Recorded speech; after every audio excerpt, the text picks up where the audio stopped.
saúde. Em Blumenau, quando você vai nas feiras artesanais, tem uma barraquinha que vende hidromel. E ele geralmente participa da maioria desses eventos. E essa empresa que produz hidroméis e cidras é aqui em Blumenau, que trabalha de forma artesanal, oferecendo esses produtos e que aos poucos começa a se expandir aqui pela cidade, pelo estado e quem sabe ali projetos de Brasil. E aqui ao meu lado está o Yuri, né, que é o empreendedor dessa empresa. E pessoal, isso aqui não é só bonito não, toma aqui também, não é? Exatamente, toma no drinking horn, né? Como os vikings tomavam naquela época. Como os vikings, inclusive Honing, ele significa mel em dinamarquês, né? Exatamente. Então, como é que surgiu essa ideia numa cidade com essa característica cervejeira? Inclusive, tu tens todo um histórico na indústria cervejeira, né? Exatamente. Eu venho da indústria, ou do mercado cervejeiro há mais de 10 anos em si, né? Uhum. E durante esse período sempre tive o intuito de empreender. E com o crescimento que ocorreu nesses últimos anos no mercado cervejeiro, eu acabei percebendo que precisava vir com uma proposta realmente diferente. Não só uma marca diferente, mas um produto completamente diferente e que tivesse potencial de mercado e não tirasse as pessoas tanto assim da zona de conforto das bebidas alcoólicas que elas costumam beber. Então veio a ideia do hidromel e das cidras, que tem tudo a ver com os nossos climas aqui. Hidromel perfeito agora para o inverno que está chegando e as cidras para o nosso verão, ou que seja para qualquer época do ano, vai muito bem, né? Além de serem opções de bebidas sem glúten para os consumidores. E claro, não tinha por que a gente não investir na bebida alcoólica mais antiga da humanidade, que é o caso do hidromel. Que a gente inclusive acompanha em séries, né, relacionadas a vikings, principalmente, mas também a Idade Média é muito comum, né, se ter essa bebida e realmente na composição é o quê? Porque hidro, né, lembra água, mel, naturalmente a palavra já diz. É isso mesmo? É isso mesmo. Mel, água, fermentação e tempo. Literalmente muito tempo. Assim como os bons vinhos, né? Mas agora de forma mais séria e de forma profissional de fato, né? Mas sem perder aquele ar de artesanal em si. E o mel em si, ele vem aqui da região, ou a gente tem alguns polos produtores aqui em Santa Catarina, temos um dos mels mais conhecidos e até produto de exportação. Exatamente. Na realidade, a Honig ela tem como ideologia desde o início sempre trabalhar com pequenos apicultores que sejam daqui de Santa Catarina. E quando a gente fala de mel, é como a gente está falando das uvas tradicionais, ou as uvas premiums, dos vinhos também. A terroir nesses méis. Dependendo da região que eles forem coletados, dependendo do tipo de abelha, dependendo da flora, do clima naquele momento em que ele foi coletado, antes disso, vai influenciar na coloração, no dulçor, no sensorial, tanto no sabor quanto no aroma do mel. Então, a gente tem uma riqueza muito grande de flora e de méis aqui em Santa Catarina. Então, o intuito da Honig é trazer um produto de fato histórico, diferente para os consumidores, mas que leve em consideração o nosso terroir catarinense. E a gente tem aqui no estado também esse desejo, né, de sempre estar conhecendo alguma coisa nova, ver empreendedores criando, iniciando através de pequenos empreendimentos, algo que possa mais tarde se tornar algo grande. Claro, é o desejo de cada empreendedor, né? Fazer um produto diferenciado, transformar ele, poder entregar ao seu consumidor, né, na hora e no tempo certo e também, claro, atrás da qualidade. Como é que você está resolvendo essas questões? Hoje, por exemplo, você tem uma produção de hidromel ainda pequena, limitada, porque você também está crescendo, né? Tem a sua empresa com uma estrutura X. E quais são os planos a curto prazo? Por exemplo, hoje você está instalado aqui na Itopava Norte. Existem planos de expansão, inclusive de produção também, e investimentos nesse sentido? Com certeza, né? Mas a gente já entende, nesses 2 anos que a gente está no mercado, que o hidromel ele tem um teto, um limite de share de mercado entre as bebidas alcoólicas em si. E fora que as pessoas ainda não conhecem esse produto. Mas eu acredito que hoje, levando em consideração o nosso porte, se a gente conseguir triplicar nossa produção de hidromel, eu acho que é o limite. o limite para a gente abastecer o estado de Santa Catarina com os hidroméis tradicionais que a gente tem focado bastante. Já as cidras, a conversa é um pouco diferente. A gente gostaria muito de estar nos portes que as principais cervejarias hoje no nosso estado artesanais estão. E as cidras, elas são fermentados de maçã. Então, eles trazem uma característica que se assemelha muito com os espumantes, mas, assim como os hidroméis, também com o seu terroir. Seus aromas, os seus sabores, né, que puxam muito literalmente para as nossas maçãs aqui no sul. Santa Catarina e Rio Grande do Sul juntos são um dos maiores produtores aqui das Américas em si, e a gente tem culturas de espécies de maçãs que são típicas nossas, como o Fuji e a Gala, que é o que a gente utiliza hoje na produção das nossas. Então, existem duas linhas de produção que tu atuas, que seria a produção do hidromel e a cidra, uma feita com mel e a outra com maçã, só que as maçãs então são catarinenses, a maioria da tua matéria-prima? Tanto catarinense, no caso das maçãs, quanto gaúchas, né? Nossos dois estados juntos, o sul, a nossa serra catarinense em si tem uma produção muito ampla de maçãs em si, mas hoje a gente não processa ela aqui na indústria, certo. A gente já compra o suco pronto. Então geralmente ou é de indústrias aqui de Santa Catarina, do sul de Santa Catarina, como do norte do Rio Grande do Sul. Bom, hoje como é que tem sentido a receptividade do hidromel? Porque a gente não percebe ainda, por exemplo, a gente vai na casa de uma pessoa, é comum tu ver um vinho, é comum tu ver uma cerveja, mas não é comum tu ver um hidromel. Mas é claro que esse trabalho de formiguinha nas feiras, convidando as pessoas a experimentar, inclusive eu até recomendo para que você, sempre que a gente tem essas feirinhas na Rua 15 de Novembro, Floriano Peixoto, Cordelli, e também agora ali na Praça Hercílio Luz, né, ali na frente da Fundação Cultural, que é onde eu fui e conheci o Yuri, é a oportunidade para você ter aquela experiência com um produto, né? A gente entende que por ser um produto diferente, as pessoas precisam conhecer antes, né? Até porque o valor de um hidromel, ele é um valor um pouco mais elevado. Ele se compara a bons vinhos em si. Então, hoje a gente está acostumado com o público consumidor que custa a sair da zona de conforto e experimentar coisas diferentes. Então, por isso que a gente faz questão de estar presente nessas feiras em si, né? Também na feira livre ali da Vila Germânica, a gente sempre está aos sábados de manhã. Né? E a gente faz questão que as pessoas experimentem sem compromisso nenhum, até porque, como você mencionou antes, está na cultura pop. Está nos videogames, está nos livros, nas séries, nos filmes, essa cultura medieval, e sempre cita-se, às vezes, os hidroméis, que muitas nacionalidades antigamente consumiam em si. E essa é a oportunidade das pessoas conhecerem. Né? Essa bebida que hoje é a mais antiga da humanidade, veio antes da cerveja que todo mundo consome, veio antes do vinho que muitos amam, principalmente no inverno em si. Então, a gente vê essa participação nas feiras com a oportunidade de estar mostrando para elas e não só essa bebida diferente, mas um terroir diferente que o nosso estado consegue proporcionar. Então, todo o processo da produção, tanto do hidromel quanto da cidra, começa aqui nesta panela.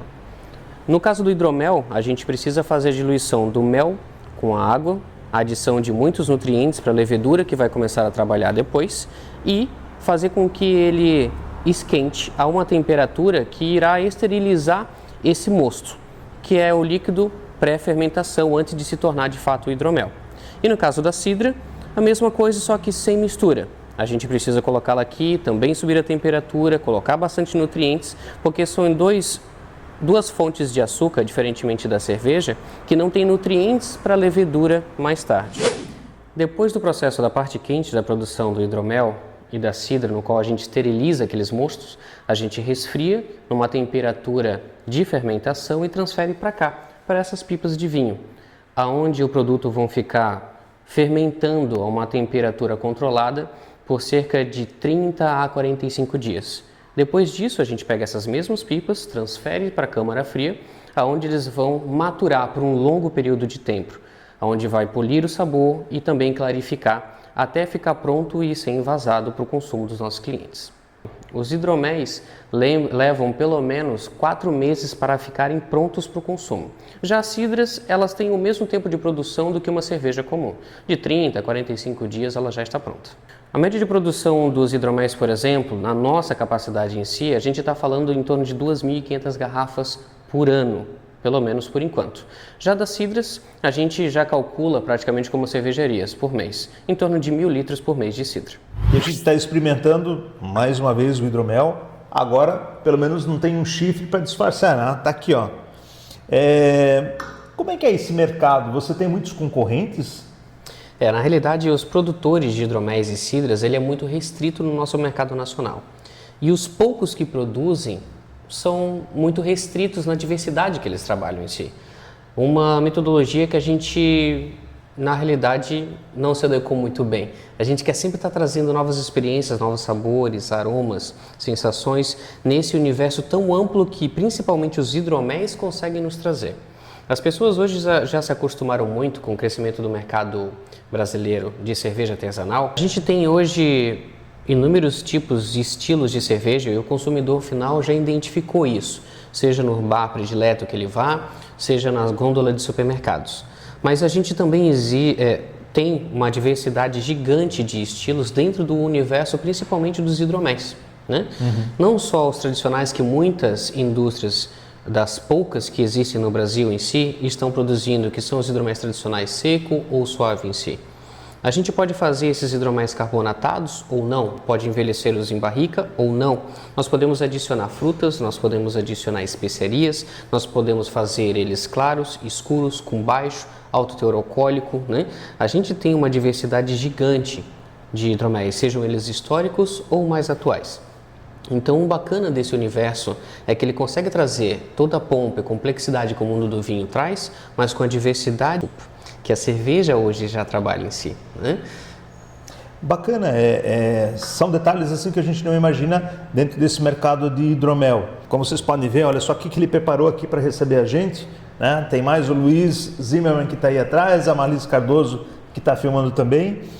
Também tem alguns detalhes muito legais, por exemplo, que a combinação a harmonização, né, de queijos e com justamente as cidras e também os hidroméis.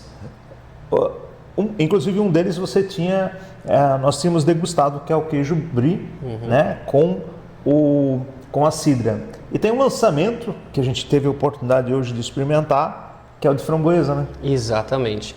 Cidras essas que levam adição de frutas naturais e combinam muito bem com queijos mais leves, mais moles, mais gordurosos, como o brie e o camembert também, né?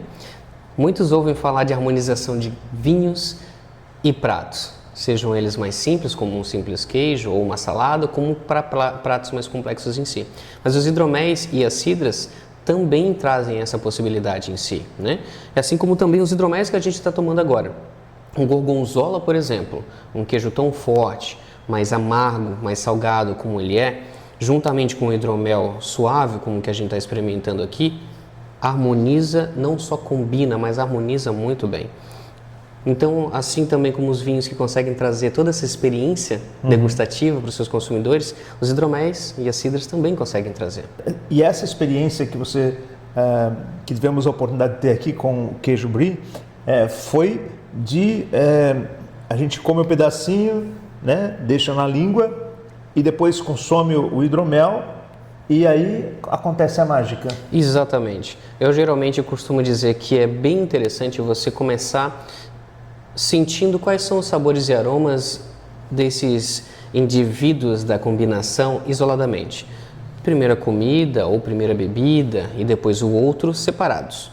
E depois você pega uma pequena porção de cada um deles, seja do queijo, do embutido, da carne, da salada, juntamente com aquela bebida. Lembrando que essa metodologia não serve só para os hidroméis, para as cidras, mas para os vinhos, para as cervejas também, qualquer tipo de combinação que você queira fazer. A gente conhece muito pelo vinho, né? Exatamente, exatamente. E a gente tem muito a aprender com esse universo em si, que se aliou muito à gastronomia. Mas só que ele se estende também às outras bebidas fermentadas ou destiladas também.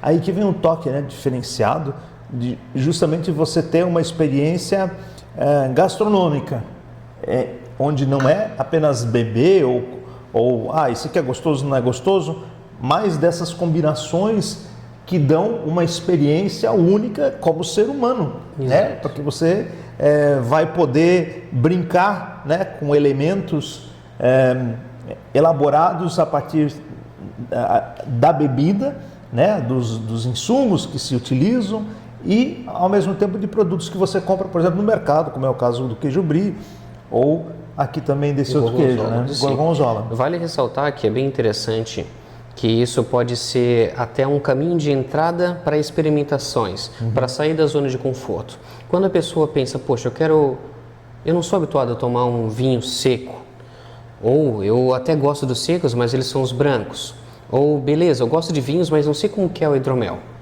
Faça uma harmonização, né? Converse com o vendedor no qual onde você está comprando a sua bebida predileta. Peça sugestões de combinações, porque elas ajudam bastante a gente conseguir receber aquela nova bebida de uma forma ou com um olhar completamente diferente, né? E a harmonização ajuda muito isso, fica tudo muito mais fácil para o nosso paladar. Não assusta tanto quando a gente combina uma boa bebida com uma boa comida em si. E isso vale, né, para você ter, como eu falei, uma experiência gastronômica e não beber, agora eu vou beber vinho, agora eu vou beber hidromel, vou beber cerveja, né, 4, 5 latinhas. É uma coisa realmente de uma experiência humana única, né, e não é exagero dizer, porque você tem que ter a sugestão, né, do profissional que sabe, que já experimentou, que estudou, inclusive muitas vezes, essa combinação. A chance de acertar é muito mais alta quando você tem algumas indicações em si. Mas isso não impede a gente de simplesmente ir explorar, porque a ciência da harmonização na realidade é muito mais complexa do que a gente pode imaginar. Mas uma boa forma da gente saber se combinou ou não consigo consumir os dois juntos, consecutivamente? Combinou, é isso que importa. Para o seu paladar, combinou. Agora, quero deixar a comida de lado, quero deixar a bebida de lado, então não combinou. E esse é um bom indicativo, mesmo sem conhecimento e indicações. Perfeito. Yuri, muito obrigado por mostrar aqui o seu espaço, para a gente poder conhecer um pouquinho melhor, né, essa bebida, que é uma delícia, aliás, e para você conhecer os produtos, né, é só ir nessas feiras aqui, ou se não, entrar em contato através das redes sociais para conhecer. Eu sugiro que vá nesses eventos, porque você vai poder ter a experiência, né? Sempre tem uma pequena degustação. E aí eu tenho certeza que a sua ideia sobre hidromel, conhecimento, vai deixar ali na estante uma dessas bebidas para experimentar. Yuri, então, é um Prost, como é que é em dinamarquês? Skål. Skål.